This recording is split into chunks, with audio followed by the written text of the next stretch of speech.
What's going on, everybody? Welcome to another episode of Pod Scum. I am, of course, your host, Reckless Rex Ruger. Watching my back, as always, the Freddie Mercury puppet. We are back with another banger of an episode. Like I do every episode, I'll address the elephant in the room. You're looking at the smoldering good looks, the luscious blonde locks. I will confirm for you that, yes, you are looking at the one and only love child of one Diamond David Lee Roth.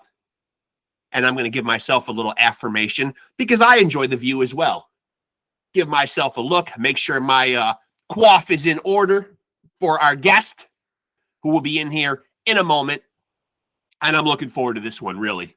All kidding aside, seriously, have been excited about this one all day. Really going to enjoy chopping it up with this gentleman. Before he gets in here, of course, I'll do my shameless promotional spiel, if you will. Because as you know, if you have a podcast, you must pimp it. The pimp hand is feeling strong, very strong today. So we're going to get down to it.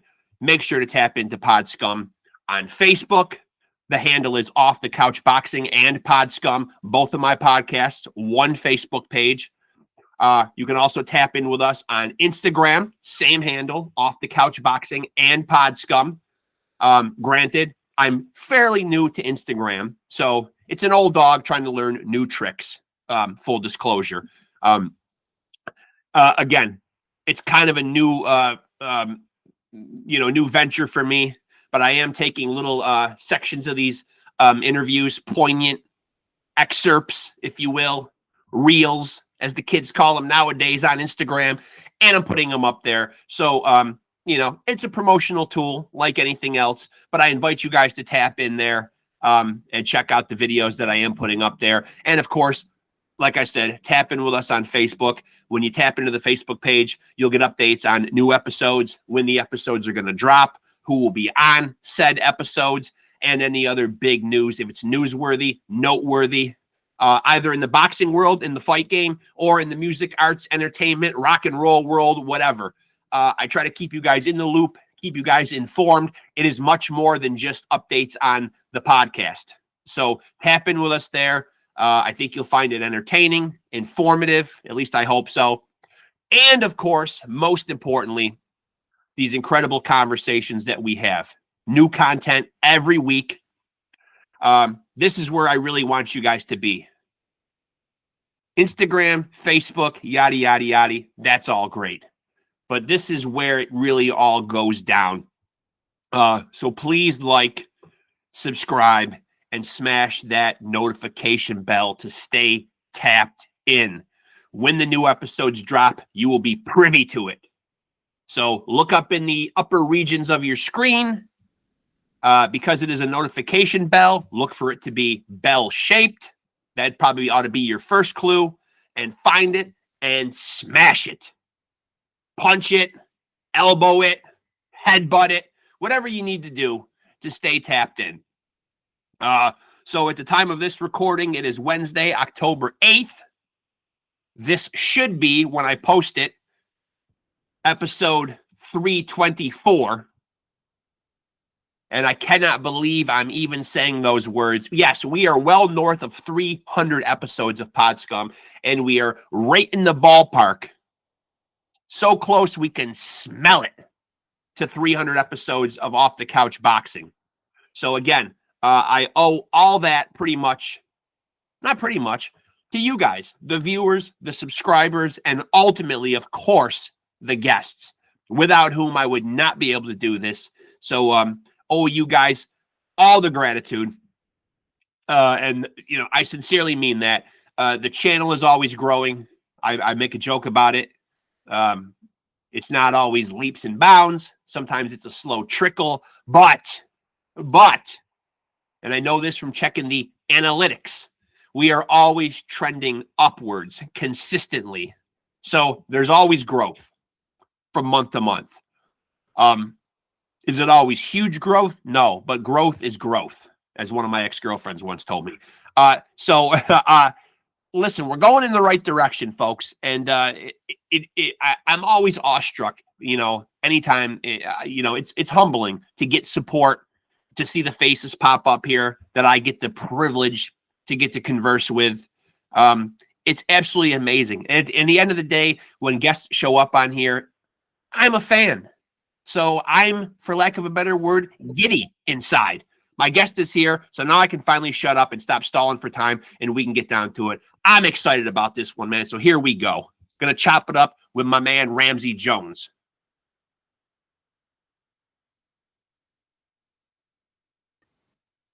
RAMSEY, how are you, man? I'm good, brother.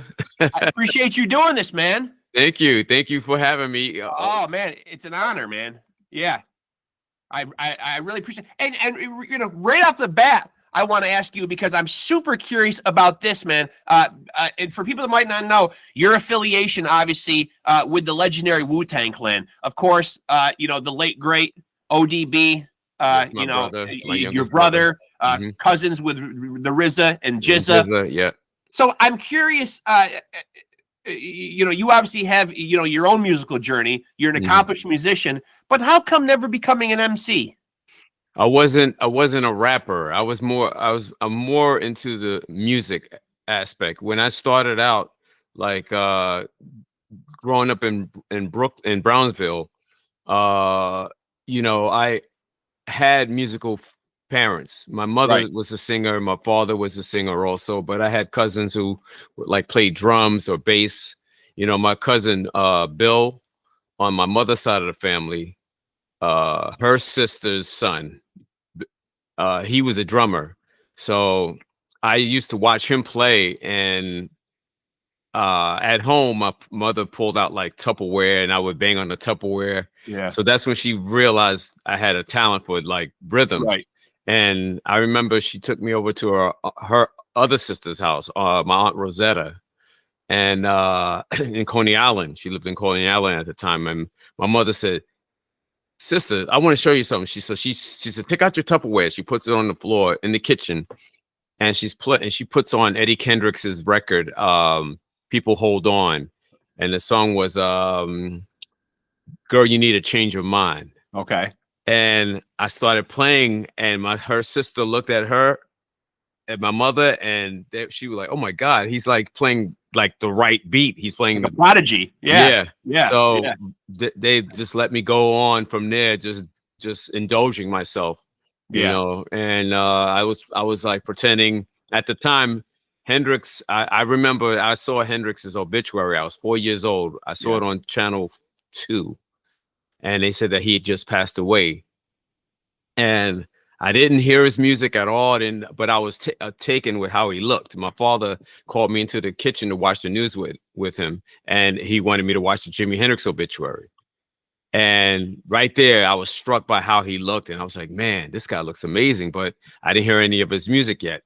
The next day, my father comes home with Are You Experienced and the Beatles' first album, because the Beatles broke up that year, 1970.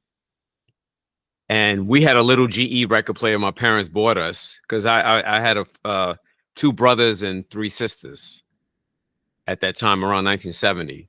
And I listened to the Beatles album, and I was really amazed at the British sound of like Black American music and their own songs, the original songs. And then I put on Hendrix, Are You Experienced? And when I heard Purple Haze, those opening chords, I was like, what the hell is this? Yeah. And then from there to Manic Depression, I was like, whoa. So my head just exploded. I was 4 years old, mind you.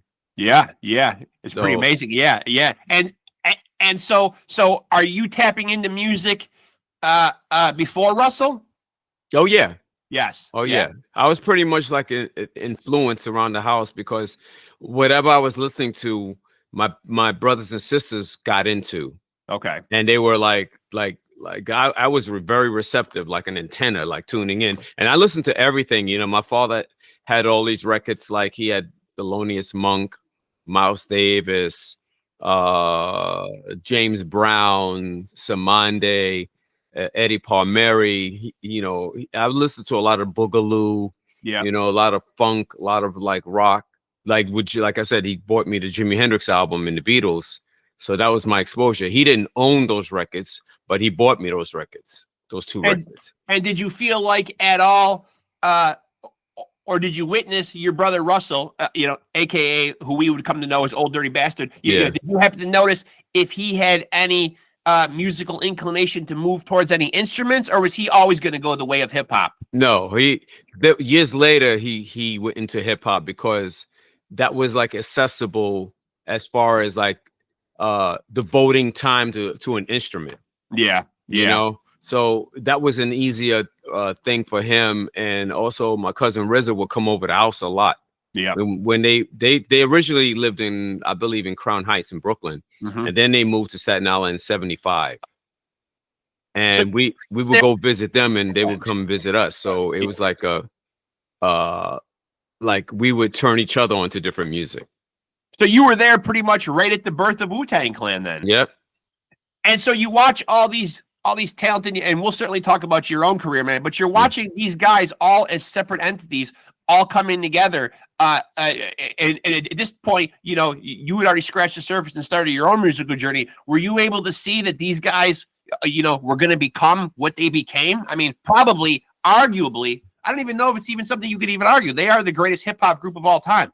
Yeah, in the beginning, like I said, it was basically RZA would come over my house in Brooklyn. We lived in Linden Plaza, and that was on the borderline of Queens and Brooklyn, and Howard Beach was there on the other side. Yeah. So when RZA would come over, you know, I saw the talent in him of rhyming immediately because he had that gift. Yeah. And then he introduced me to GZA, which you know, because I have a big family. He introduced me to GZA. He brought him over to the house because I guess he told GZA, yo, you got to go to Ramsey's house. And GZA knew about us, but I never met him until that time RZA brought him over. Yeah. And we had our own turntables in the room and a mixer. I had a drum machine. I had my Casio keyboard. Yep. And so from there, it was like a burgeoning thing of creating. We were creating our own hip hop music. Yeah. Like I would like just have RZA say, RZA, scratch up on this part. And we had a cassette tape. So we would record what we were creating on the spot. That's pretty amazing. And so do you agree with the RZA's assessment? Because, you know, obviously, as I mentioned, all the guys in Wu-Tang Clan as separate entities, all, you know, I mean, together as a collective, they're amazing. They also have gone on to do solo projects, all of them individually. But RZA has been on record many times is saying that, you know, and all those guys have put out amazing solo projects, Raekwon, Inspector Deck, Ghostface, all of them. But RZA says that GZA is really the genius of that group, the best MC out of all of them. Yeah. Definitely. Yeah. Definitely. Because GZA was definitely going to the Bronx. Him and RZA would go to the Bronx. They saw those outdoor jams, Grandmaster Flash and African Bambaataa. So they absorbed that. Yeah. And it also sounds like he attributes GZA as being like a teacher to all of them as well. Oh, yeah. He definitely was. Well, GZA and also my cousin Papa Wu. Papa Wu instilled in them the teachings of the 5% nation. Yeah. You know, so they needed that to have a grounding and knowing who they were as black men, young black men, and knowing about their history, you know. Yep. So that gave them that grounding and instilling in them the knowledge of self. And so you end up, you know, choosing as an instrument the drums. Do you play other things other than the drums? Yeah, I play bass. I play a little guitar, but I write also. Okay, but but it's safe to say that you probably consider your main instrument though the drums. Yeah. And so why the drums? Because I talked to so many artists on here, and many times, you know, their journey to their chosen instrument, so sometimes the instrument picks them. Yeah, I mean, obviously, sometimes guys want to shred, guys want to be out front and be the front man. Did you choose the drums? The drums kind of choose you? What was your journey to the actual drums? It was an immediate thing for me. Like I said in the beginning, I was 4 years old. My mother saw me banging, and she just like realized that I had like intuitive knowledge of playing like accurate beats. Yeah. And that's what struck her. She's like, oh, that's like, I wasn't just banging random things. Right. I was actually playing the beats, and she latched onto that immediately. and they encouraged me. They just let me go and do what I needed to do to develop. I didn't have any formal musical training at that age. It was a natural thing for me. And when I would go over to my aunt's house, my father's sister, Aunt Kat, rest in peace. My father also passed away too, rest in peace. Yeah. I would go over to her house in Clinton Co-ops. It's Clinton and Washington in Brooklyn. And she had a piano. My aunt had a piano in her apartment. And my two brothers and I would go over to her house, and I would just make up songs on the piano. That's when I started writing, like learning how to compose music. Yeah. Yeah. You know, just making up songs. And my aunt also saw that talent in me. Like, she thought, dang, you writing your own songs. And yeah. Yeah. And then that's later on, I instilled that in every group that I'm in, you know, I co-write and give arrangement ideas. So that's a major part of what I do. It's not just me drumming, sitting there playing drums. I also arrange and write music. And are there a couple names you could throw out of some drummers that you feel like have had the most impact on your own playing? Okay, in the beginning, like I said, it was Ringo and Mitch Mitchell. Yep. And then I got into a lot of the jazz drummers like Elvin Jones, Art Blakey, Philly Joe Jones, Joe Jones, a lot of the big band drummers. You know, I love Buddy Rich. And then I also, you know, apart from jazz, I mean, I got into Buddy Miles. I loved like a lot of the funk drummers, you know, James Brown's Jabbo and Clyde Stubblefield. Yep. You know, it's like I was getting a little like a little taste of different drummers from different genres. And even the blues, man. My father turned me onto the blues. I gotta mention that. Even at that age, around 4 or 5, I started listening to like Howlin' Wolf, Muddy Waters, John Lee Hooker, you know, not Elmore James. I'm trying to remember the guy. Bright Lights, Big City. Bright Lights, Big City. James is a good name to drop, though. He's amazing, though. Yeah. No, I got into him later, but it was like my father turned me on to like a lot of blues at that age. Yeah. So I love when I first heard Howlin' Wolf. His voice scared me. I heard Smokestack Lightning, and I was like, but it attracted me. His voice scared me, but I was like, this is like, I want to get more into this, you know? Yeah.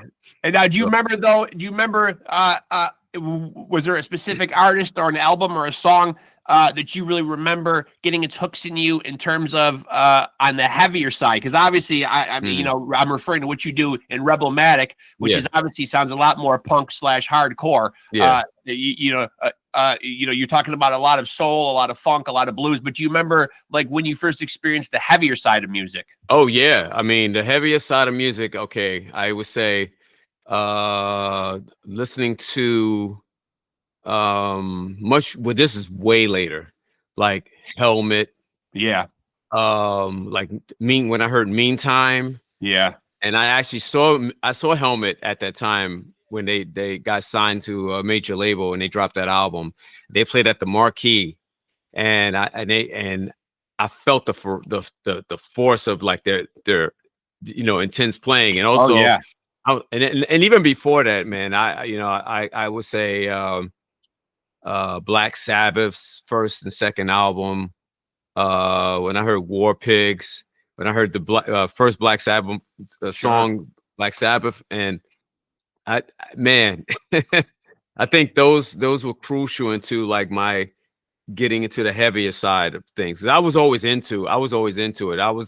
I'm like a sponge. Yes. And you know, I got into like metal in the 70s, listening to Black Sabbath, Led Zeppelin, and then I got into punk like the Clash, and got into the UK punk with Sex Pistols. Yep. You know, the Slits. It was a lot, man. I was just immersing myself in different things, you know, man. And then growing up at that time, my friends thought I was weird because I was listening to things other than R&B. Right. You Yeah, know, it's like people can't wrap their head around somebody that's like, it's almost like taboo. Somebody blacklisting that kind of music, people can't wrap their head around it. You know? Right. And I recall when I was in high school, I went to East New York Vocational Tech High School, which is now East New York Transit School, and it's Brooklyn. And I remember one of my friends was like, asking me, what kind of music you listening to these days? And I told him, yeah, I listen, at the time it was like the disco that was happening at the time, Gloria Gaynor, Donna Summer, the Whispers, or all the Philadelphia international artists, OJs, and then I said, yeah, I like, is it, what else do you listen to? I said, oh, I love the Clash.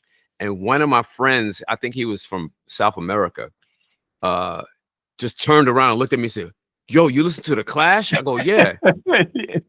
He said, yo, what do you have those records? I said, I don't have the Clash records, but I love the Clash. I love their music.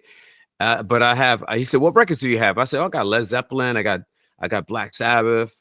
And he's like, yo, could we do a trade? I go, well, what records do you have? He said, oh, I got AC/DC, Back in Black. I got Hell's Bells. I said, oh, could I borrow them? He said, yeah. And so I lent him my Black Sabbath records and Led Zeppelin. He lent me his AC/DC and Clash records. And when he returned them in the same condition. That's when I realized, okay, this cat loves music. You gotta love that. Yeah, you gotta respect that. Yeah, because when people respect your music and records, your property, no doubt.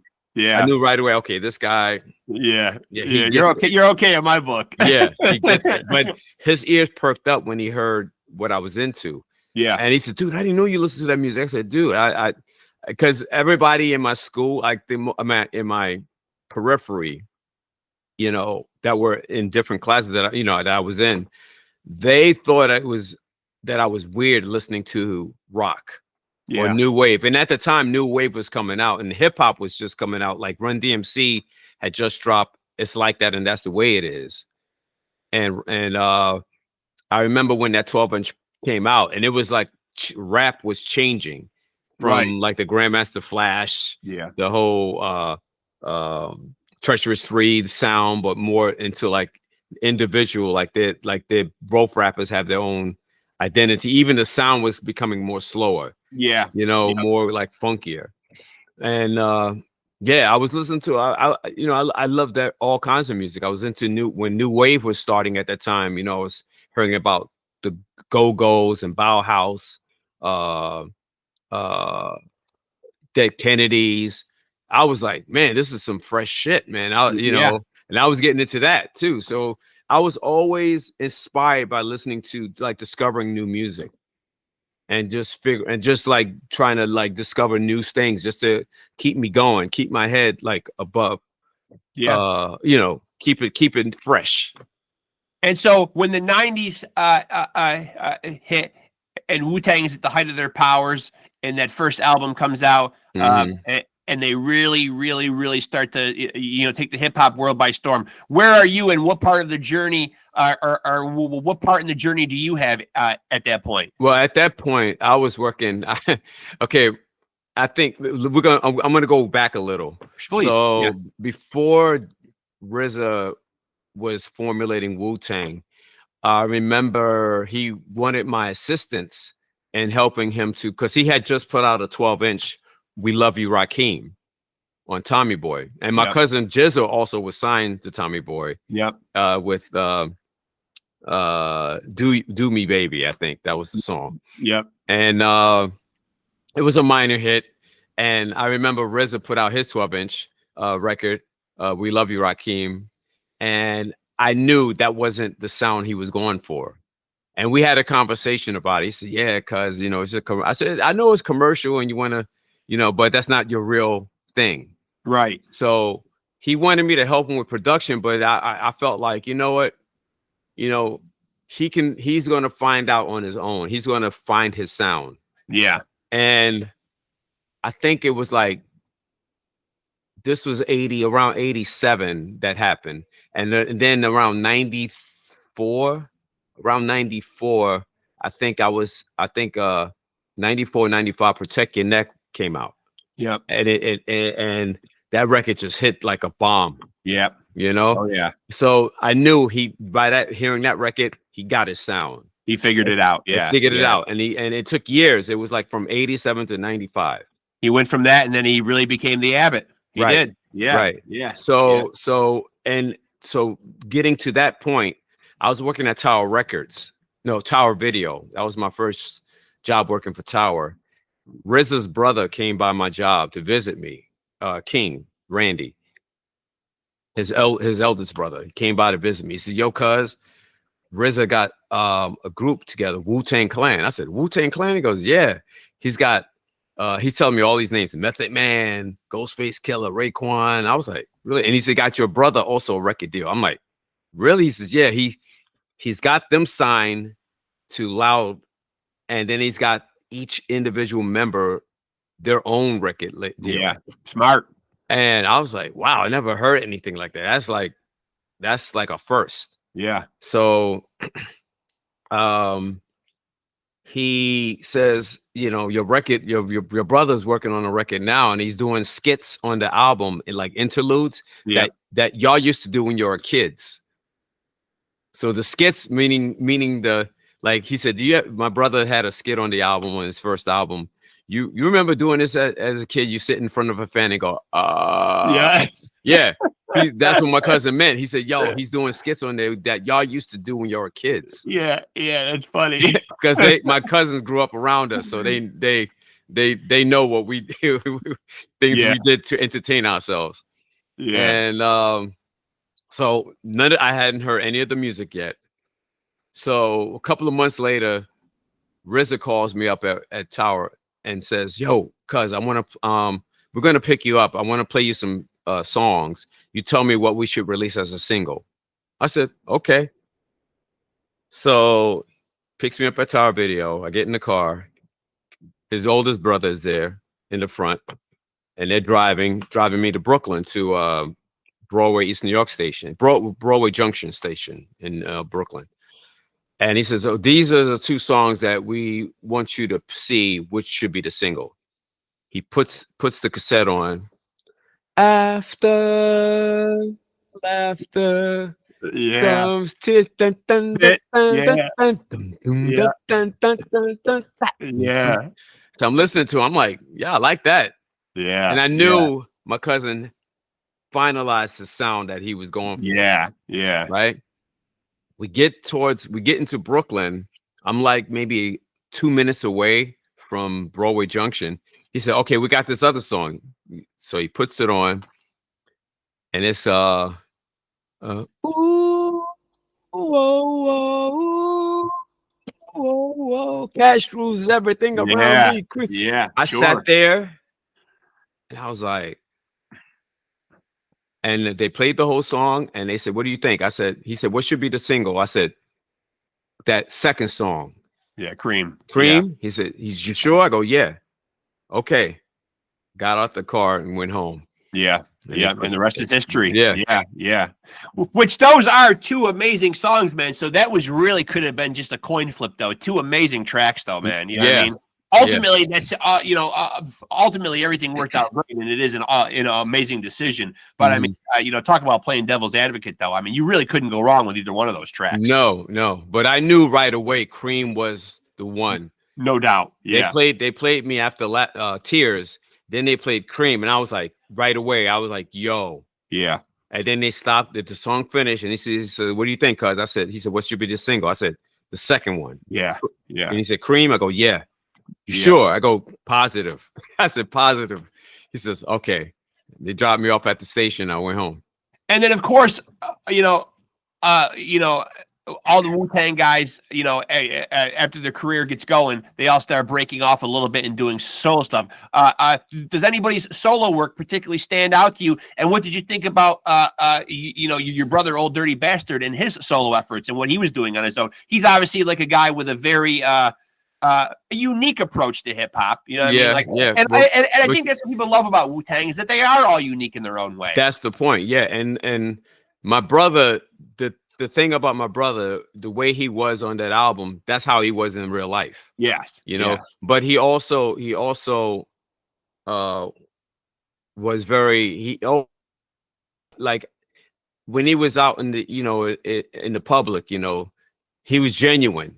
Yeah. You know, it was no act. It was no character or anything. I know one time a friend of mine said, wasn't your brother personality the way he was influenced by Biz Markie? I'm like, I said, first of all, Biz Markie wasn't even out at the time when my brother was growing up. So that's no. My brother was always like that.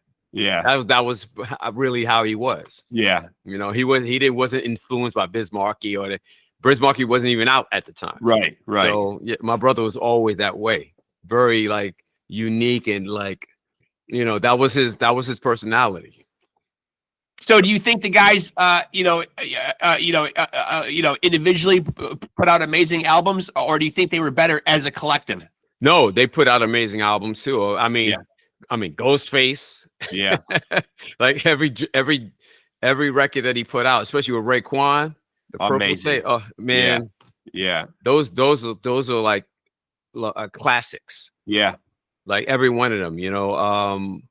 My brother, you know, unfortunately he only had 2 albums. Right. But you know, he had a lot going on at the time, you know. So, you know, he put out what he put out, you know, and we just look back at it, and he created a credible amount of work. So, you know, he did things with also with George Clinton. Yep.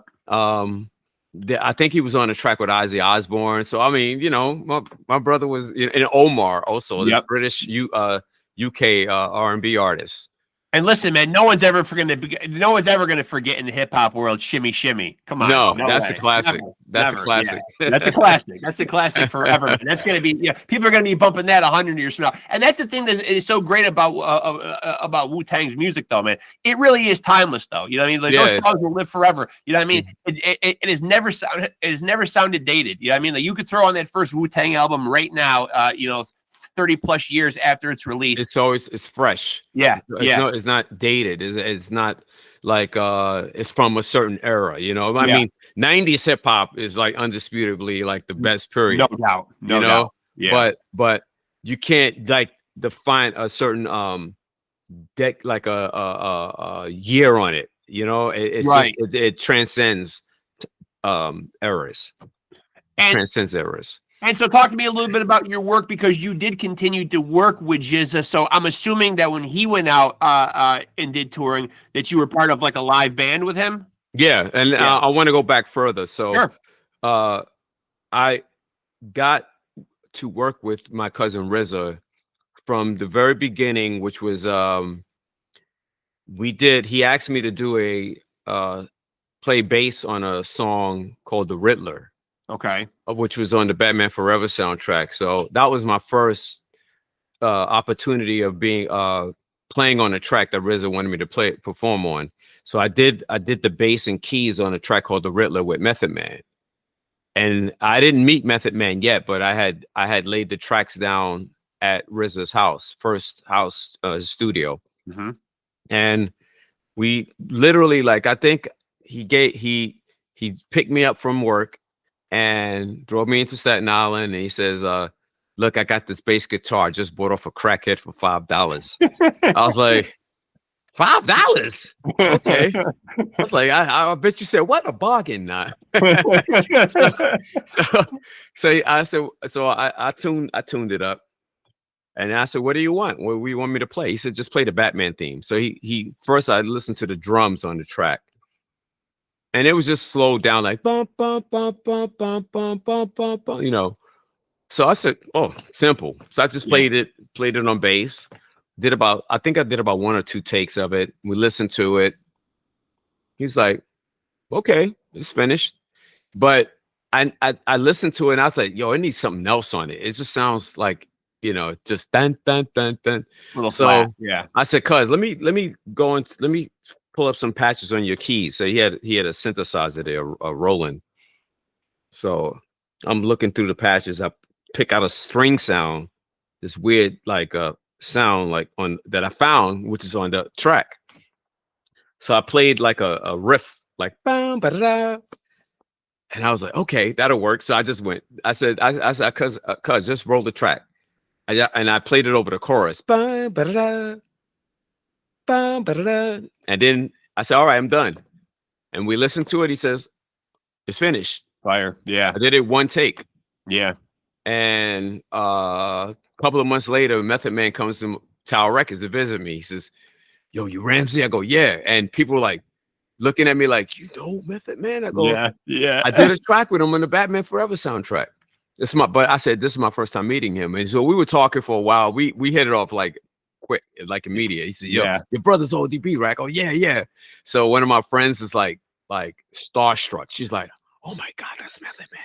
So I said, Meth, excuse me for a moment. So my friend calls me over. She says, you know Method Man? I go, well, I just met him now. She says, could you introduce me to him? You're the celebrity in the store. Yeah. So I said, so I go back to Meth. We talking about music, and I said, yo, Meth, one of my coworkers want to meet you. She's shy. He says, yo, is she a chicken head? I said, nah, she's not a chicken head. She's cool. Oh, okay.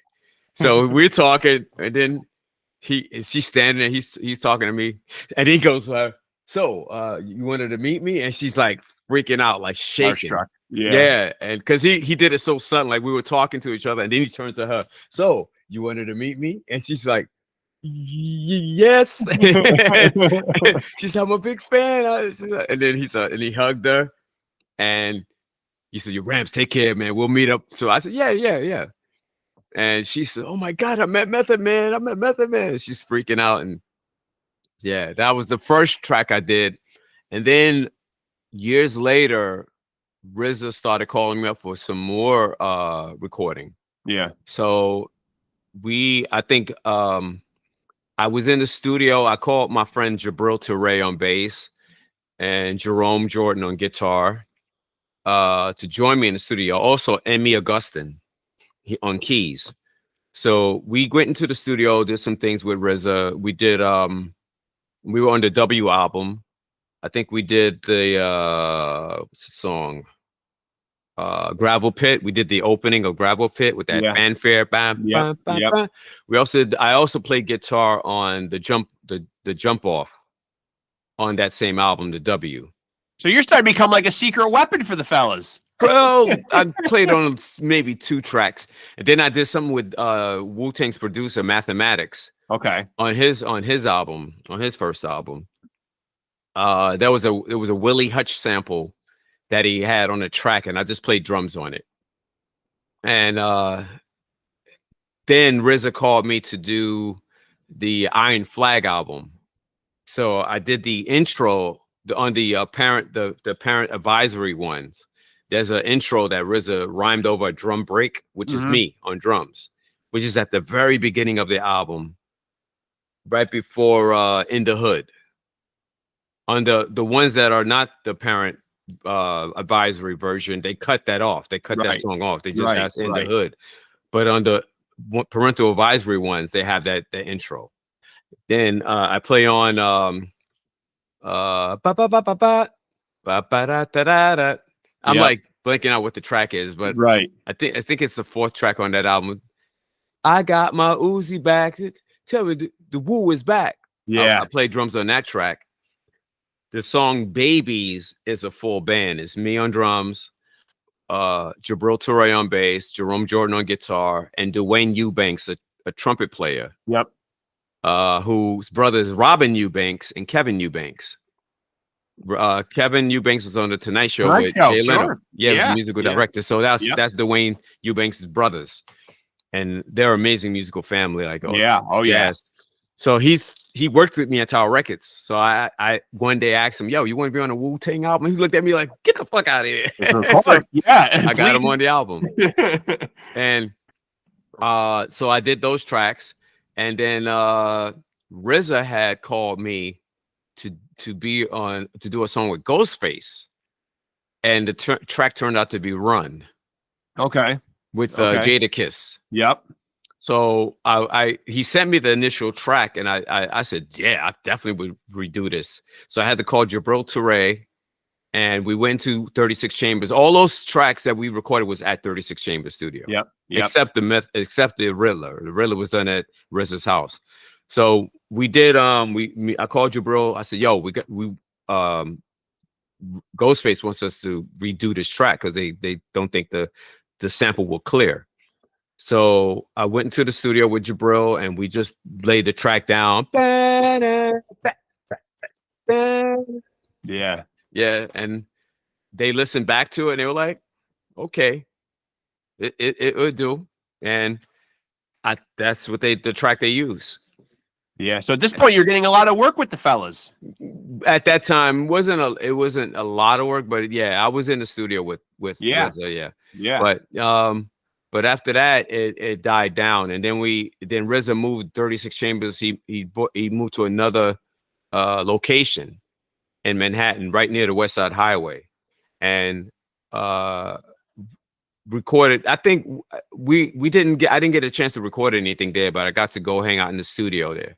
And that's the studio, unfortunately, where my brother passed away. Yep. You know? And your brother passed away when?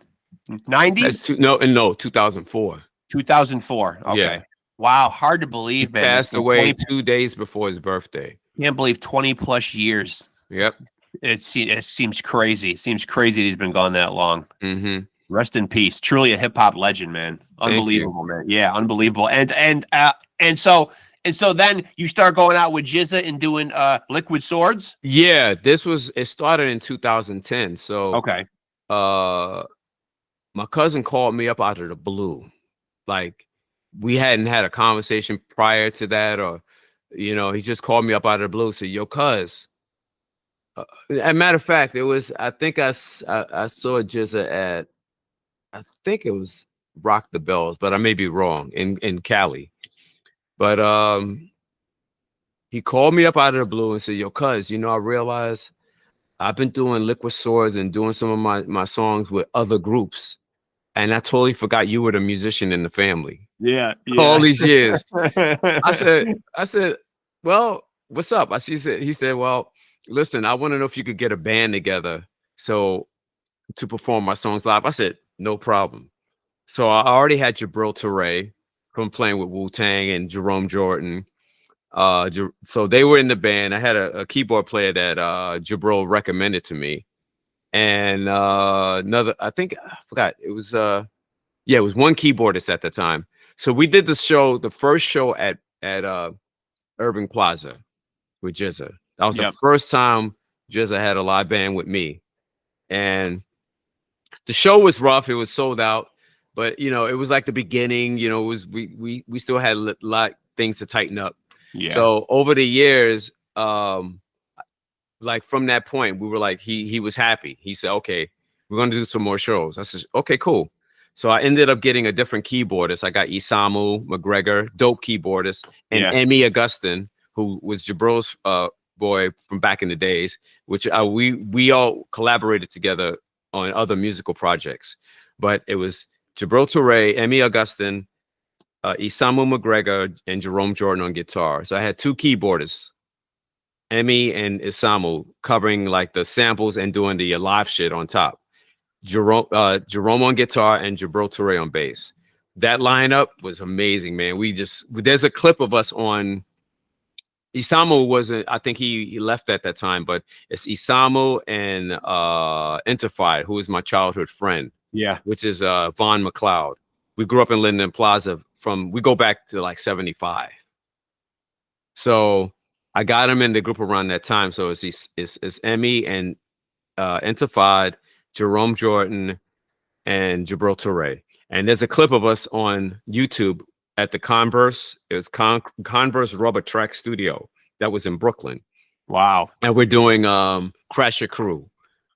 So look it up on YouTube. It's called Crash Your Crew Converse Rubber Tracks. And that's pretty rare for fans that might be watching this that aren't familiar with hip hop. It's not that it's never been done before, but most hip hop artists that go out though, man, usually have a DJ and usually use pre-recorded stuff though. So for someone to take out a live band, that's pretty amazing. You don't see it very often. Well, it's like going back, like at the time the Roots came out. Yes. And hearing them, and that first album, Organics, dropped, and then You Want Some More when they were signed to Geffen. Yep. I mean, I was like, whoa, the production on it, that Questlove got on his drums, and the way it all sounded organically, like I said, and plus anyway, a lot of the records that the DJ spun was all live bands anyway. We're playing that music. Yeah. So that was a natural progression for a live band to back up hip hop. And like I said, the Roots.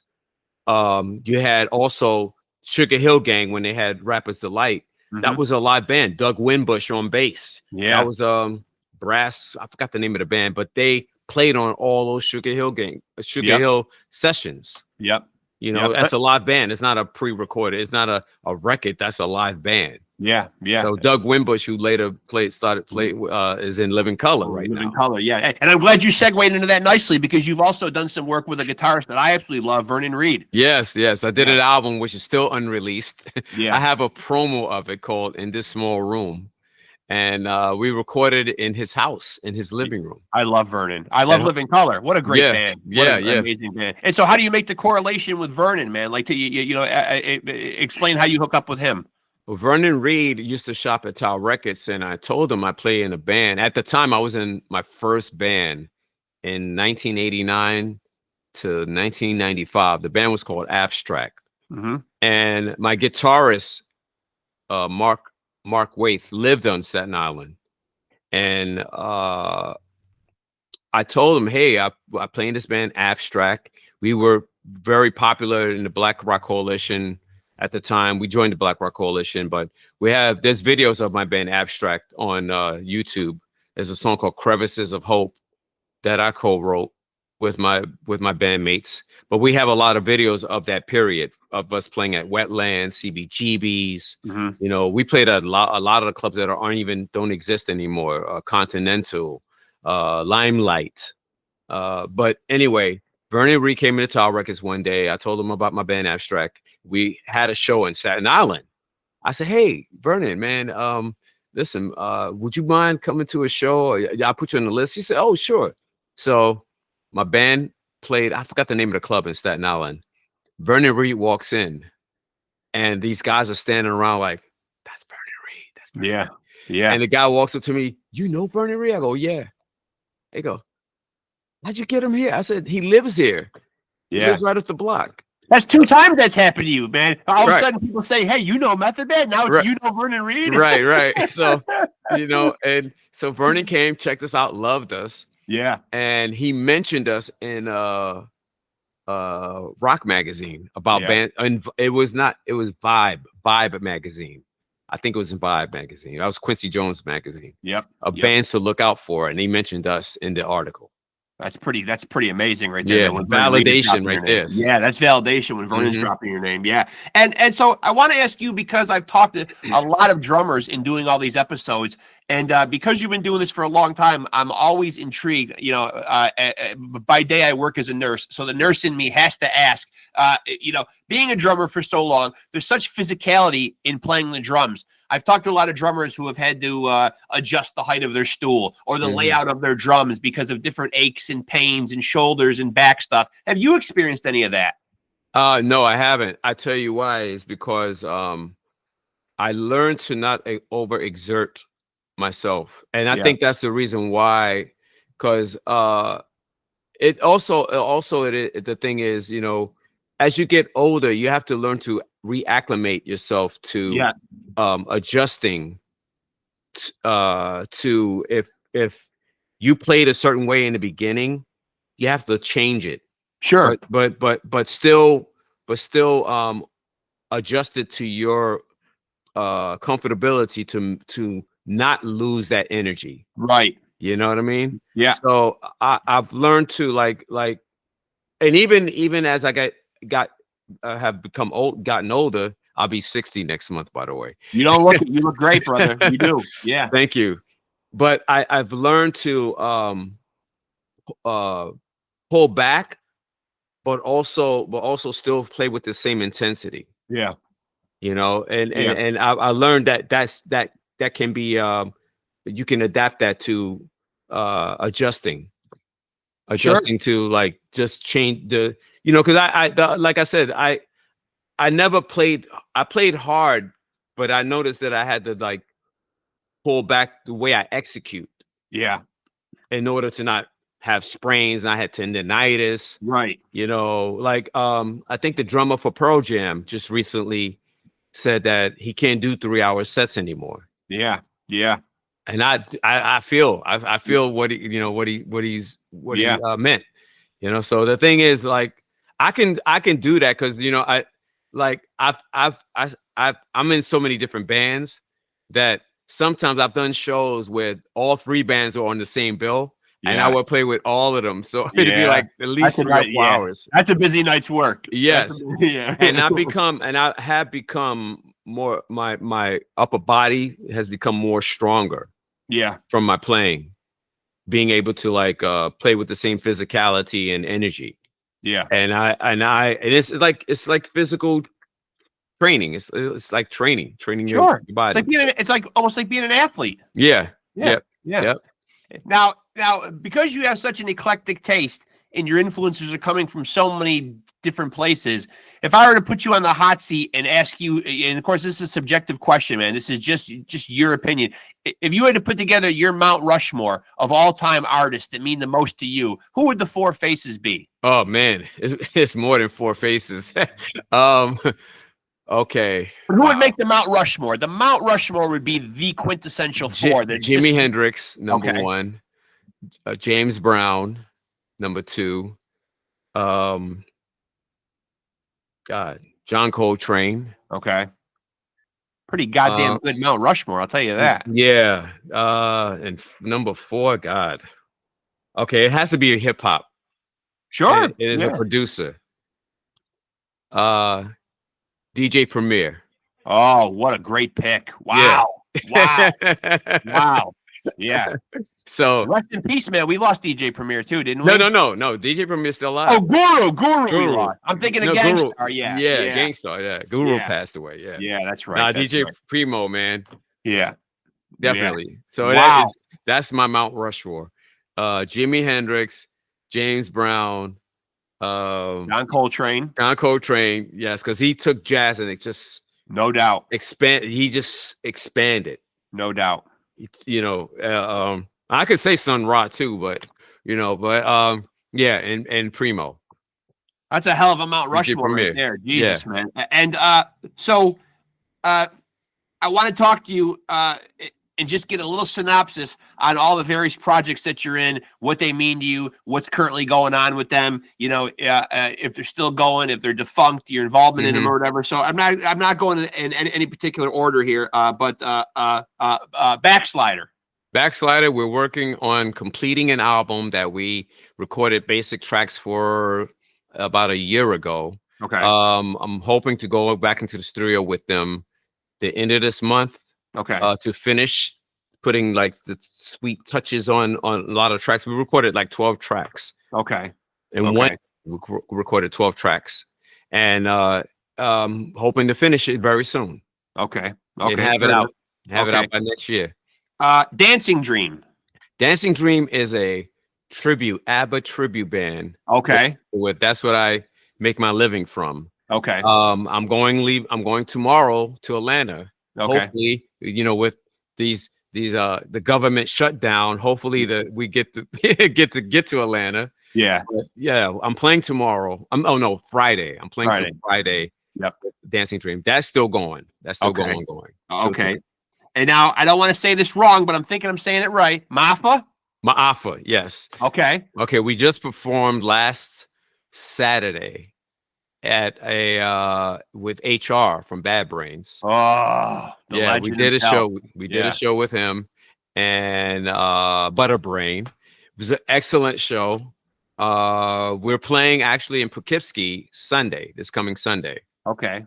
Yeah, so MAAFA is still going on, and check out our record Because We Are, because it's killer. It's like totally like, you know, that's the thing I would love about each group is every project that I'm in or band that I'm in, the music is different. Yeah, they're all different from one another. Yeah, Scratch is a different itch. So right. Yeah. And for me, that's what I love about what I do, because I'm very I don't like to be stuck in one lane. Sure. I'm very multifaceted, like a chameleon. I can go into every little different genre, whatever. It's all music. It's all music. So, but I imagine as an artist, that's got to be very creatively stimulating, though, man. To be able to definitely be able to have that release in so many different variants like that, you know. Yeah, yeah, and being with Flora and her and seeing her musical vision and ideas and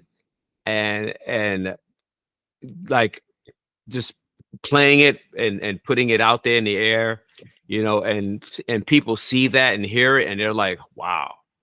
Yeah. Like, you know, when we played Saturday in Broxlandia, and this building is actually an old subway, not a subway station, it was an old train station from the 1900s. Yeah.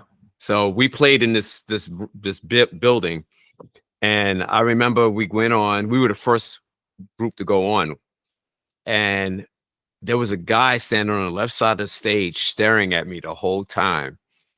And when I got off the stage, two of my friends that came to the show, Gina, and I forgot her other friend who was there, but they're part of the woman in damn, I blanked. Forgive me. That's all right.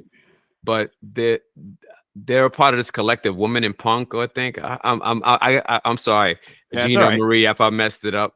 But they came to the show, and she and her friend said, yeah, my friend was like in awe watching you playing the drums, and he never seen a drummer play like that.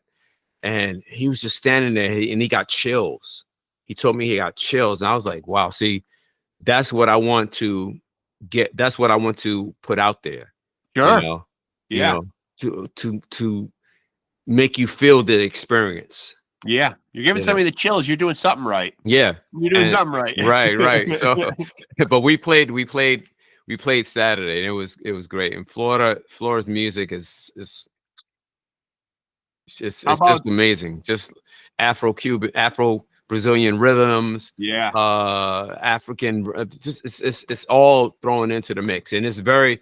I love the challenge. Yeah. You know. How about FUNKFACE? FUNKFACE. Watch your mouth, God damn it. So FUNKFACE, my lead singer, Luke Munn Brown, rest in peace. He passed away 2 years ago. He was the lead singer in the band.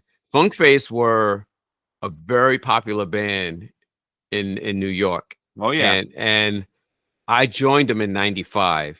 The original drummer, Vernon Lemon, he had left the band around that time. So I was asked to come in, and I was in Abstract at that time. Yep. So after Abstract kind of like dissolved, I was in FUNKFACE. And FUNKFACE, up until the time my lead singer passed, we were around that long. Yeah. From 95 up until 2000, was it 2023. So a good run with that group. Yeah. But our music, it's all on YouTube. You can go on the YouTube. We were also in Tony Hawk's Project 6 game, New York City. So you watch the video, you see me with the long dreadlocks. How about Funky Nomads? Funky Nomads is currently the band that plays with GZA. Okay. So, like I told you, the names of the original lineup. We weren't Funky Nomads then, but that was the original lineup. So the current band is Interfied, the God of Sound on keys. Fear None is on violin. So we got strings in the band, violin and keys. So like I said, I always have two keyboardists in my band. My old faithful Jabril Touré on bass. And me, George Truly on drums and musical director. So GZA's backed by a hell of a band. Yes. We've been going strong since 2010. And then I have to ask, because I'm super excited, man. You know, everywhere I look, everywhere I read, when I'm putting together my bullet points of stuff to talk to you about, man. You know, the New York punk hardcore scene is so legendary. I live in upstate New York, so you know, I'm partial, man. You know, to the New York hardcore scene. I know how great it is. I'm not just blowing smoke because I'm from New York. It is a legendary scene. You guys, REBELMATIC, seem to be the band right now that is really, and not to impugn any of the other great hardcore bands down in that area, man, but you guys really seem to be the guys taking the torch, carrying the flag right now, and running with it. A lot of buzz, a lot of heat on you guys, man. Everywhere I turn, I'm hearing great things about REBELMATIC and how much you're doing for that scene. So talk to me first of all about how you joined the band. Well, I knew Creech before I knew the rest of the guys. What a front man! What a great front man! Well, I knew Creech first and Carnage. Yeah, I actually reached out to him yesterday, man, because I'm so blown away by this new album. And Creech said he could find some time next week to do the podcast. So I'm looking forward to it. He said, I can't wait till you do RAMSEY's, man. Shoot me over the link. I want to watch it. So I'm really looking forward to chopping it up with him too, man. But I mean, you know, Black Hole Eats the Tornado. I can't stop playing it. Fucking amazing, we got another one coming. Oh, I can't wait. We got another one coming. It's much more like powerful than Black Hole. Yeah, I can't. Black Hole is dope. Like each album has its own journey. I get that. But this new one that's going to come out, it's going to be the icing on the cake. And so how long have you been in the band for? So I've been in the band, God, was 2000, I think 2014 or 15, I think. Okay, so you're coming up on a full decade with them then. Yeah, so how I met like I said, Creature. Creature used to I used to see Creature around Fat Beats. Fat Beats was a hip hop record store on West 8th Street and 6th Avenue. And that was the hip hop shop to go to, man. I used to go there, buy my 12 hip hop 12 inches. Yep. And Creech and got the other cat that was with him. They would stand outside and sell their CDs. And so I bought a CD from Creech. And you know, I give it to them, and they were hustling, man. You know, hustling their music. So you know, I dug the music, and I would see Creech from time to time, you know, all over New York. And I think around 2000, maybe 2014, or I think it was 2013 or 14. Don't quote me on it, but around that time. Creech and Doc Burns was starting a band, and I ended up getting called to a rehearsal in Manhattan with them. I rehearsed some songs with them, running through some songs, and then I told them, I said, "Look, I would love to do this project, but I got other obligations. I got a lot of other obligations right now." Right, and so. I think that at that time, Creature was starting the REBELMATIC and Doc, and then they had a falling out, I guess. So Creech had gotten other members, and Carnage. I knew Carnage from him shopping at the record store that I used to work at. Give me a sec. I got to turn on the lights here. Yeah. Yeah. I know it's getting dark on us here. You're right. It is. Yeah, it is starting to get a little. There you go. Yeah, starting to realize now here on the East Coast, man, that we're starting to lose more daylight now. I know, right? Next thing you notice, you only see my teeth. I mean, this really is though, man. I mean, truly, man, it just warms my soul, man, just to feel like a band that just is exuberating that punk hardcore energy, man. And not to say that, like I said, not to say that other bands aren't, man, but you guys have really brought like a fresh sound, man, that really seems to be you know, I don't want to get beat up in the comment section by drawing the comparison because there is only one Bad Brains, but it feels like that type of energy. Not just saying that because you're an all-black punk rock band, but it feels like that same kind of excitement, man. That the Bad Brains would bring, you know, when they hit a stage. And granted, I haven't seen you guys live yet, but in person, but I've watched a lot of the videos on YouTube, and you can even feel it coming through the screen. Oh yeah, it's very, very like heavy. It's like powerful, and that's what a lot of times we people like. More for example, there's a clip of us in Wisconsin, and we're playing Forevermore. Yeah. So type in Forevermore, Wisconsin, REBELMATIC, and you can hear a girl screaming at the first before the second verse of the song. Yeah, like it's during the solo, guitar solo, and it goes into, and you can hear a girl screaming in the audience. And I was like, God damn! So that's what we project. That's the energy we project, and that comes from a lot of our influences of what we grew up listening to. So you can hear all that fusion in the music of what we like, of what we love. Yeah, you know. Yeah. So it's like James Brown, Bad Brains, Fishbone, Led Zeppelin, Black Sabbath, Clash, Yeah. you know, Misfits. You hear all of that mix in there. Fugazi. It's all in there. So, and I think an obvious comparison would be obviously the aforementioned Bad Brains, man. You know, are all you guys as a band? I mean, you got to be fans of the Bad Brains. Oh, I love Bad Brains. Like I said, I played with HR last Saturday, so I mean, it's an easy compare. I mean, you know, it's an easy comparison to make, and of course, HR certainly one of the most legendary frontmen. But I can certainly see, man, that there's elements of what HR does, man, that Creech has kind of adapted and made his own. You know what I mean? Like you can tell the influence is there in an amazing way, you know? Yeah, we all have our own influences, but we all share the same influences. Yeah. So it's like stuff we love, and you can hear it in the music, and it's not contrived. It's not like someone put a band together and okay, you guys write a song or somebody writes songs for us. It's all done within. We all collaborate and work together very well. Okay. I was going to ask you that, what the creative process is like specifically with Rebelmatic, because you mentioned earlier, other than just drumming, you know what I mean? You're a big part of that creative process. You like to write, you like to be involved, man. So when Rebelmatic specifically gets together to write music, man, what's the process like? Everybody spitballing ideas? You know what it does? We don't even come into the room to write music. It literally just happens naturally, organically. Wow. Alcatraz, he's like the riff master. I call him the king of the riffs. Yeah.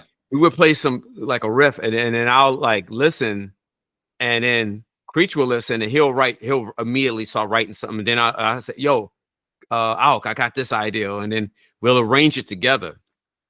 And a lot of times Carnage will put something in, and it's all like forming together like Fantastic Four. Yeah. You know, so like Voltron.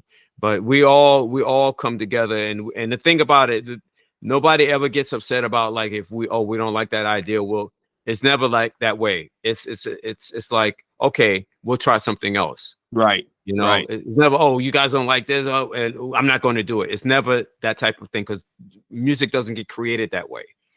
And it sounds like you guys are pretty prolific in terms of the creative process, because you dropped, you just dropped an album, Black Hole Eats a Tornado, in 2025, and you're already talking about the follow-up. So, you know, how soon can we expect it? 2026, another album? 2026. And wow, you guys are really rolling them out there. Yeah. I mean, the thing is too, you also got to look at the EPs, too.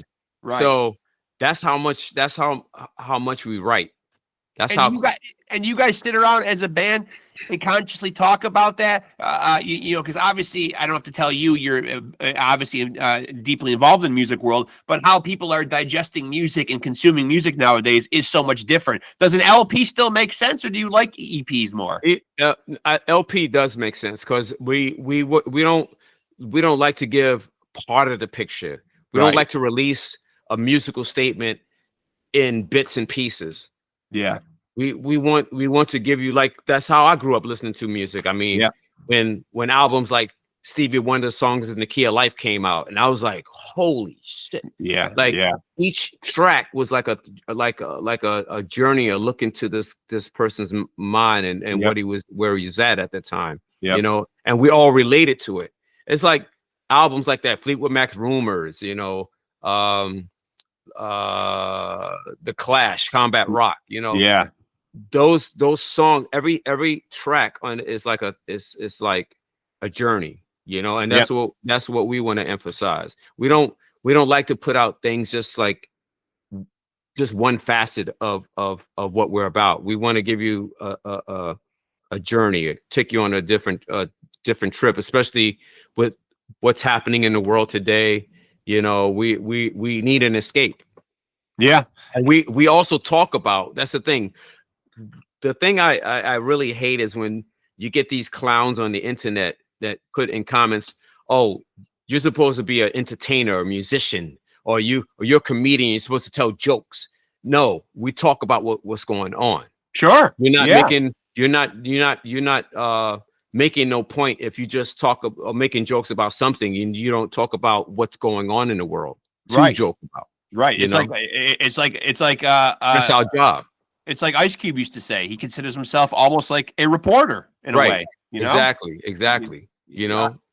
And so, so when you're creating music with Rebelmatic, how is a great Rebelmatic song born? What typically is the ingredients? What comes first? A line, a title, a riff? It's just a riff will come. Yeah. And it's a constant thing. I mean, Alcatraz, like his riffs, like a lot of times I'll hear what he's playing and then I'll jump on the bass. Yep. And then play something along with him and say, oh, let's try this in the chorus, you know. And for example, the song The Fire this time. Yep. Which is on the first album that I did with Ghost in the Shadows, that album. That song was written in literally 15 minutes. Wow. So the story was we went into Michael Porcillo's old studio location because we still record with Michael Porcillo. Okay. The drummer from Taking Back Sunday produced that album, Ghost in the Shadows. So they were both in the booth recording area, and when I came in with my cymbals and my snare drum, getting ready to set up, Creature says, "Yo, Ramsey, Alcatraz has this riff. Take a listen." So Alc is playing that.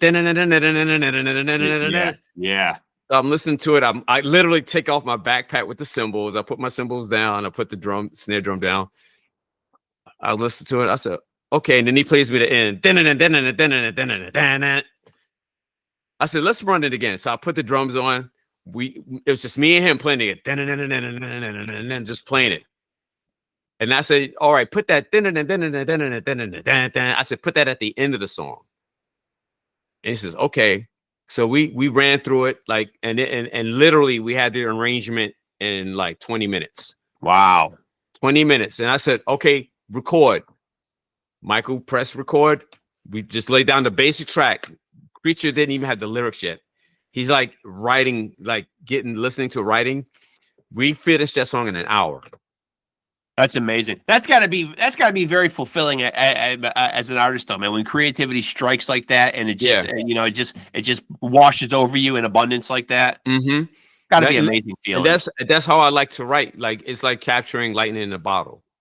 Yeah. You know, and when you do, and when you are gonna write music and you're not with the band, you know, if you're in your own space and you feel like writing music, what type of creative are you? Like, are you somebody that sits down and treats it like a job, or are sparks of creativity just kind of coming at you throughout the day? It's just sparks of creativity. Like I'll sit there, I'll watch TV, you know, and something would say, something will say in my head, pick up your bass. Yeah. I'll take out my bass and start playing around, and then because a lot of times, like the songs for the this new album, even Forevermore, the song that we have on this I think it's coming out. I think it's out on the last album, Black Hole in the Tornado. So those parts in that song where I literally like came up at home on the bass. It just came to me. And then when I got into the studio to rehearse with Rebelmatic, I say, hey, I got this part for this song. And then we'll go over it. I'll sing the line to the guitarist, or I will play it on bass. I'll take Carnage bass and play it. Yeah. And then I'll arrange it, and then it all comes together. We'll run through it. Creature will have all the lyrics already written, and or he'll write on the spot. And then we'll just go over the song over and over again and get the parts tight, and that's how it comes along. But I usually do it at home. I just come up, play my bass. You know, a lot of times I do stuff on GarageBand. Yes. For my own self, to write songs. I have songs on GarageBand. Yeah, GarageBand's fun. Yeah. Yeah. So, but for Rebelmatic or any other band, I usually just grab my bass and come up with ideas. And it really sounds like Rebelmatic, you know, you're talking about spontaneity, coming up with ideas, Creature scratching out lyrics, man, like on the spot. It really sounds like you guys really adhere to that, that punk rock, hardcore, ethos. It's really the spirit of rock and roll. Everything is really a spark happens Yeah. You're just, you know, and you're making it happen. And you can hear it in the music. You can hear the urgency. Yes, because it was created under those circumstances. Yeah, yeah. I love that you used urgency. Yeah, you know, it absolutely does. You know, it has that. You know, I mean, I wasn't able to put a finger on it, and I'm glad that you actually said it, because I was trying to think, like, what am I hearing? You know, I mean, like when I'm listening to this album, you know, urgency, but not a rushed urgency, though. No, no. You know, a focused urgency. Focused urgency, but it's the vitality and freshness of it that years later you can listen to it and you're like, damn, it still has that powerful feel. Yeah, like it just draws you in, but it doesn't lack power. You can play it like 10 years from now and you're like, holy shit.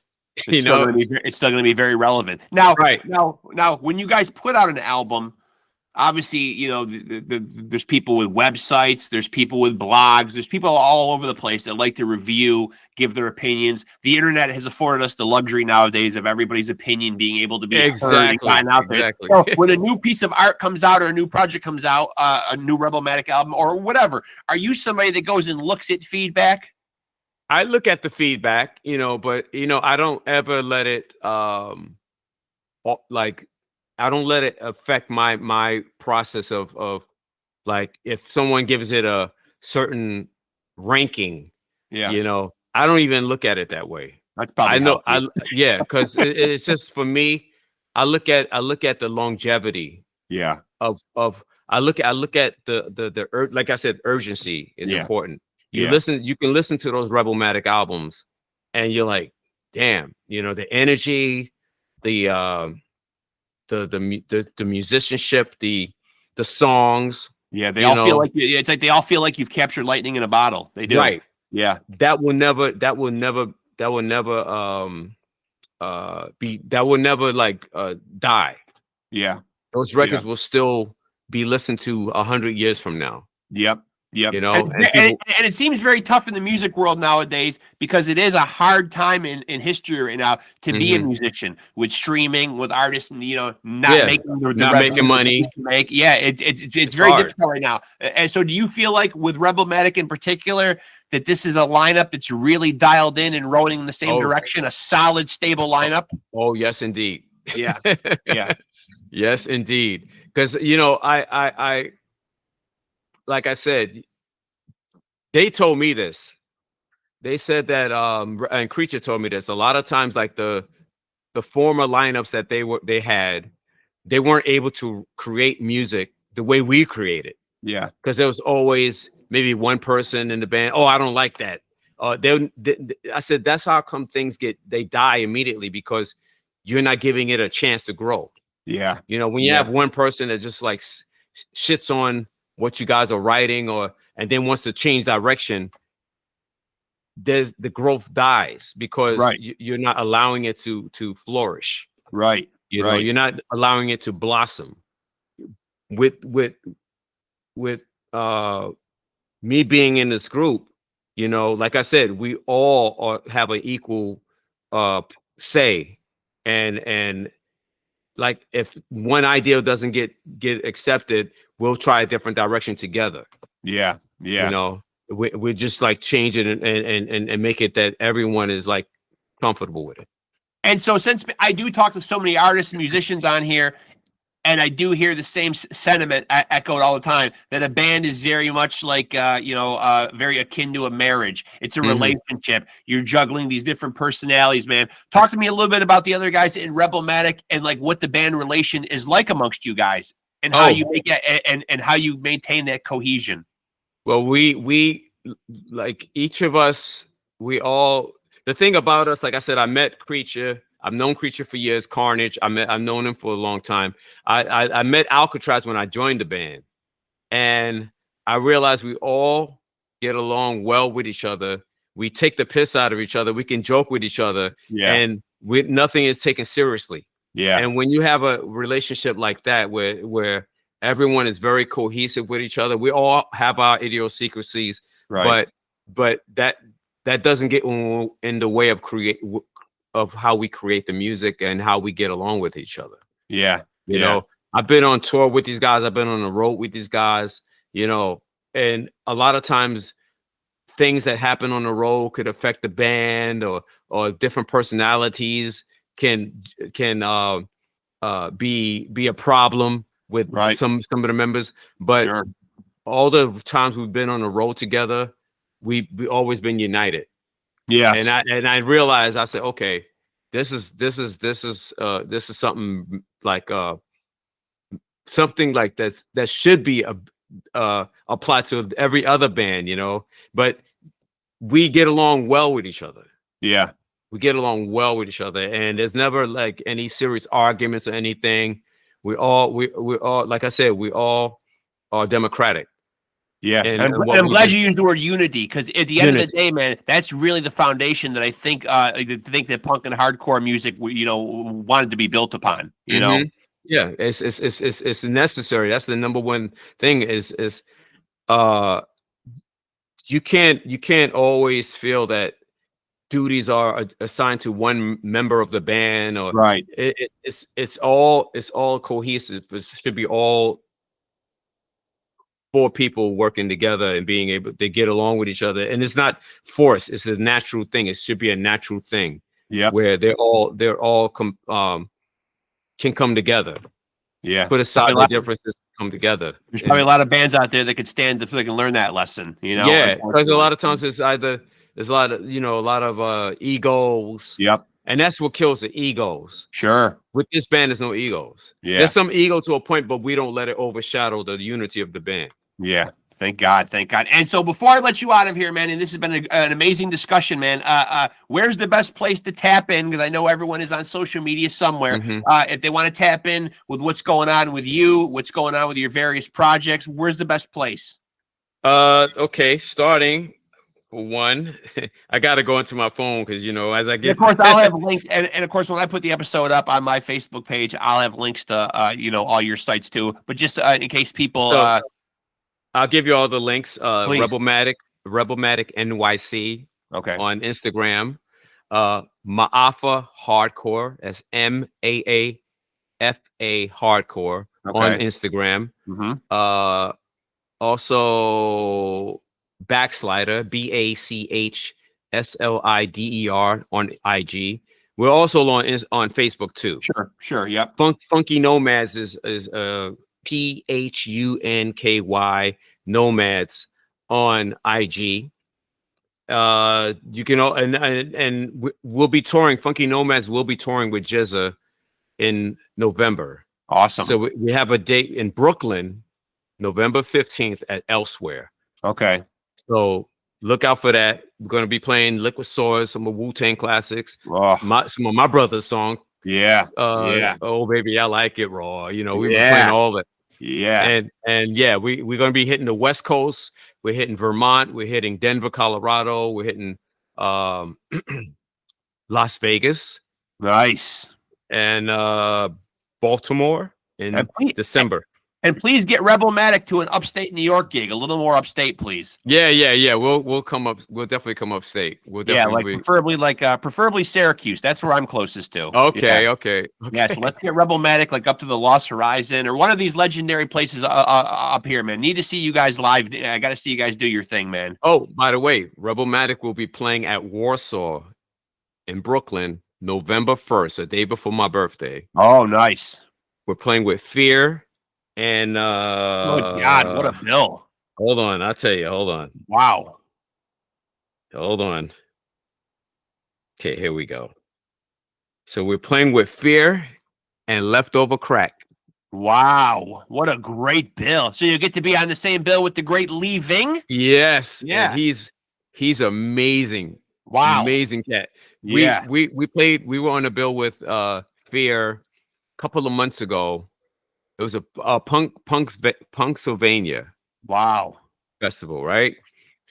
And he came off the stage, and I introduced myself to him, and we were telling him how we you know, big fans of Fear, and brother started singing Otis Redding, "I got dreams, dreams to remember." I'm like, we're looking at each other, and then I came up with the background.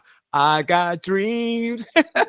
Suddenly you're collaborating with this And guy. yes, and we were locked in. I was like, okay, Yeah. this cat. All right. Hey, so maybe that's the next project. Somewhere down the road, we see a Ramsey Jones Lee Ving project. Yeah, do some Maybe. art, Never say never. do some old school soul, man. Some Wilson Never say Pickett, never. Yeah. some Jackie Wilson, or Yeah. have him just sing. Why the hell not these days, Yeah. right? I mean, Yeah. and of course people can also tap in with you personally on Instagram as well, right? Yes, Ramsey Jones. it'd be under Satellite Jones 65. SATELLITE Jones 65. Okay. Wow, you Yeah. got so much good, cool shit going on, man. And I'm so happy now that we're in contact and that I know you, man. And this was such a great discussion, man. And definitely, you always got a platform here, man. We'll definitely do this again because this was fun, man. Thank you for having me. One thing I want to add too. Please. There's an artist that I worked with. I did 2 folk albums. Okay. Which people don't even know. Like I did an album with of Hindi music. Okay. Back in 2009 or 8, I think. Mm-hmm. Falu, FALU. Okay. And it's on the Monsoon record label. Okay. Did a whole album of Hindi music, Hindi rock music. But recently I did 2 albums with this folk artist named Kate Koenig, Koenig.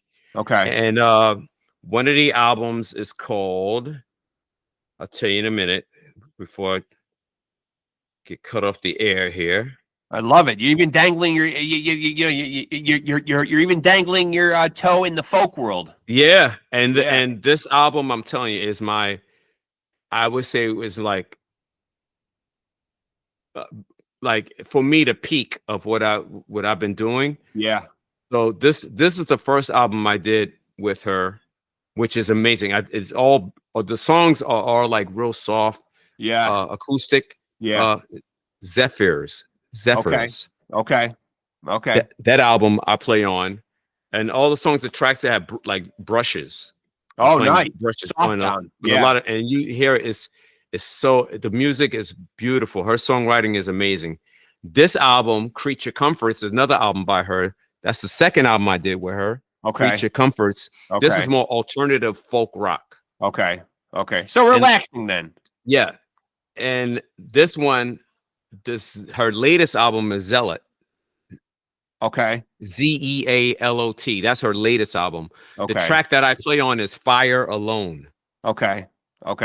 So yeah, that's the album. Awesome. Zealot. Awesome. So Kate Koenig, check her albums out. I played the first 2 albums I played drums on, and that third track, Fire Alone, on her latest album. This is the latest album, came out like 3 months ago. You got a lot on your plate, keeping busy, but in today's world, that's not a bad thing. Not a bad thing. That's not a bad thing at all, man. You know what I mean? It's man, it's like you're getting your fingerprint out there on a lot of cool projects and then a lot of cool music, man. So, I salute you for it, man. It's great. Thank you for having me on your show, man. Man, what a pleasure, man. Seriously, I was looking forward to this all day, man, and I didn't disappoint, man. Great conversation, man, and I appreciate you doing it, brother. Thank you, man. Thank you for having me. Yeah, stay in touch. We'll do it again, my friend. Yes, indeed. All right, good talking to you, Ramsey. Later, my man. Later. And there he goes, folks. Ramsey Jones. Listen, man, I'm not going to go on a big, long rant here, dude, but that was an amazing conversation, and please, I implore you, anything that Ramsey Jones is sitting behind the drum kit and playing on is worth listening to. He just talked up a couple of folk albums that he was on at the end of that episode, which is a departure from what he usually does. But I would check them out. I'm going to check them out because those weren't even on my radar. What really drew me to having Ramsey on was obviously his work with GZA.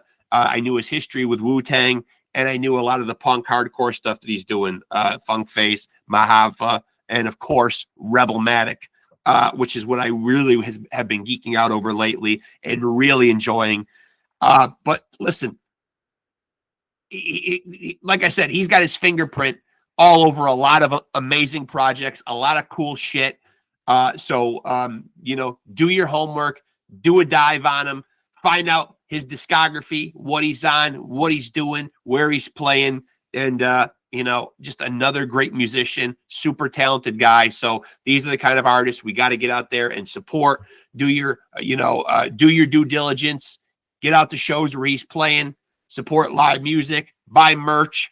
And I really, really want to focus in on, not to impugn any of his other projects. Certainly check out Dancing Dream, the ABBA thing that he does, BACHSLIDER, MAAFA, FUNKFACE, Funky Nomads, the band that plays with GZA of the legendary Wu-Tang Clan, and REBELMATIC.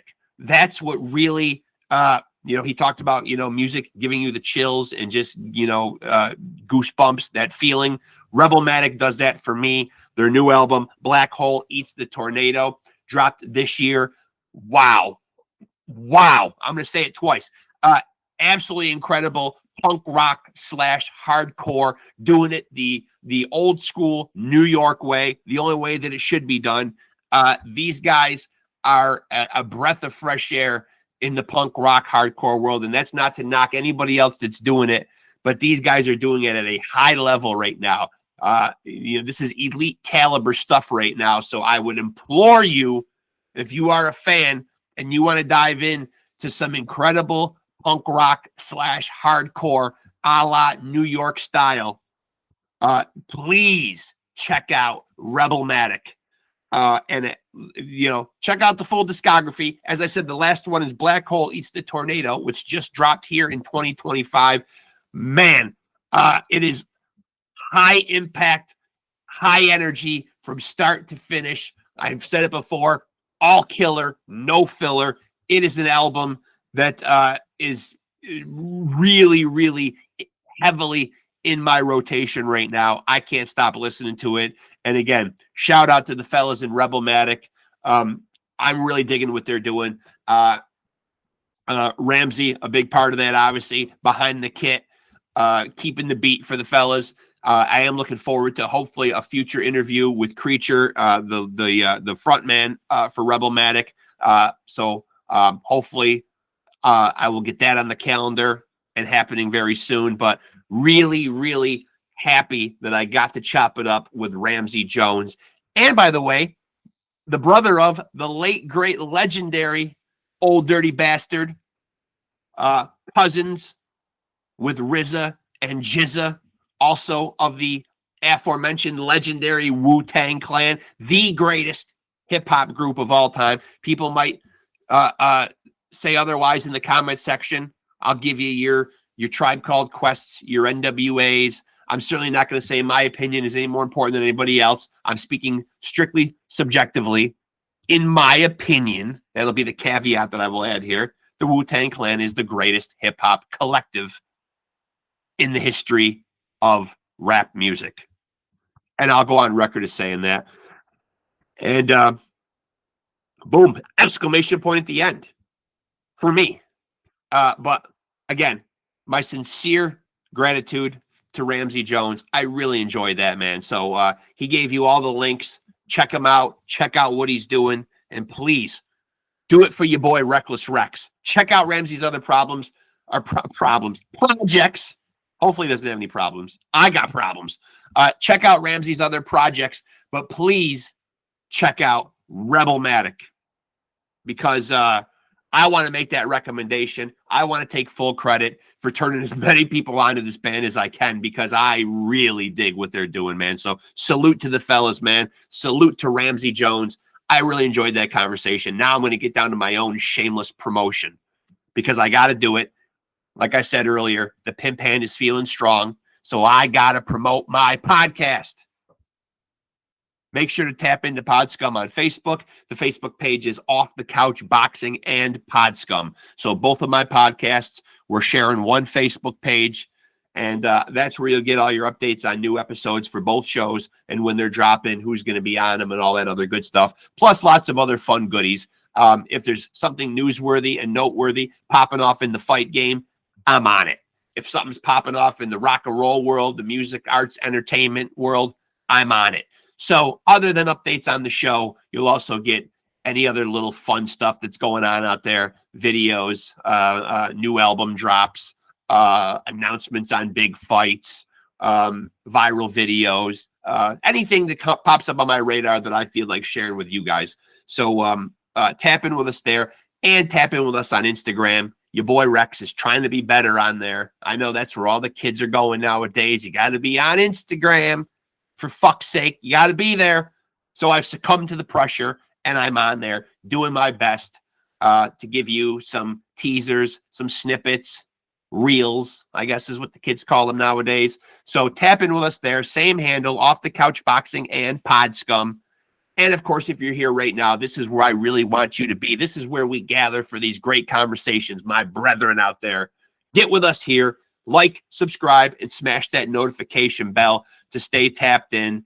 Get updates on when the new stuff is dropping. We got brand new content dropping weekly. How much really just depends on, you know, whichever way the wind blows for me. Sometimes it's an episode, sometimes it's multiple episodes, but you're going to get your money's worth on Pod Scum or Off the Couch Boxing because I'm steady dropping content. That's how we roll over here. So really appreciate you guys. Thanks to the viewers. Thanks to the subscribers. Ultimately, thanks to the guests. I can't do this without y'all. So I appreciate and love all of you guys, man. And until next time, this is your boy Reckless Rexx reminding you to take it easy and keep it sleazy.